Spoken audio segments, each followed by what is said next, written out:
everybody, Jefferson Webster here. I'm doing something a little different today. I don't have a script, I'm just going to shoot from the hip. But today I'm going to talk about the PlayStation Portal. Why did I buy this thing? Good question. Well, it's a mixed bag with this thing. I have to say that there are a lot of pros, a lot of cons. There's a lot of in-depth reviews of this thing, and that's not what the purpose of this video is. The purpose of the video is just kind of tell you my thoughts and reactions to it, what I like about it, what I don't like about it. I will say that for this particular device, I think there's two particular use cases. The first use case is households with kids. So if you've got kids or little kids, this thing is great because you can kind of pick it up, play, have your kids around, all good. It's great, right?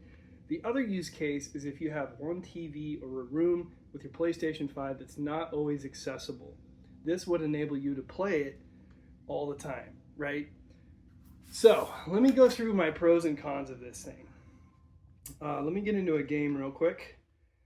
And I will tell you, one of the things I do like about it is the screen. The screen is super nice, super clear, works really well.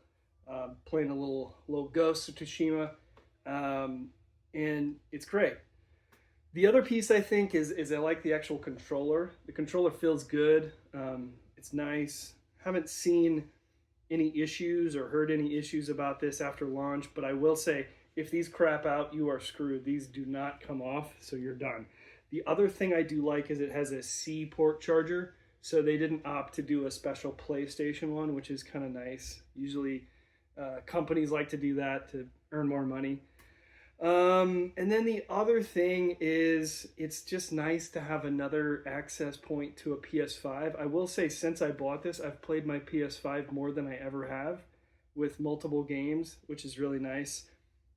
So I do have to say it is nice.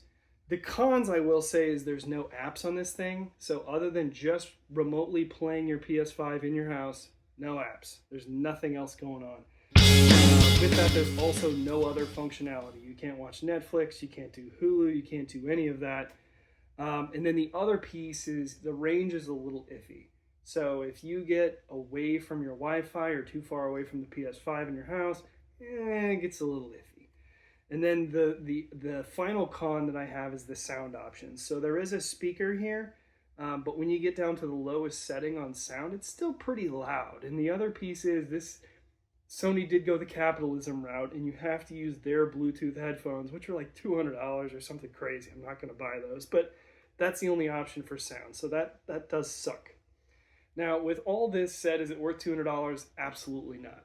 I bought this from somebody that had some buyer's remorse, and fortunately, I got it under the $200. I think the ideal price point for this thing is going to have to be around $100. That's probably where I would put it. But yeah, it also goes back to the use case. So the other piece I would say on this, I think the plus side is there's probably a lot of scalpers that bought this thing, and hopefully they got burned. Hopefully they bought them for $200, tried to list them for $300 or whatever, and they didn't end up selling. Hopefully they took a loss. But anyway, yeah, that's it. The PlayStation Portal. It's all right, check it out. Ultimately, I think they were doing this to kind of test the waters of a new portable device, which I think will be coming. Hopefully, it's in line with the PlayStation Vita because that thing was phenomenal. So we'll see. Anyway, see you guys.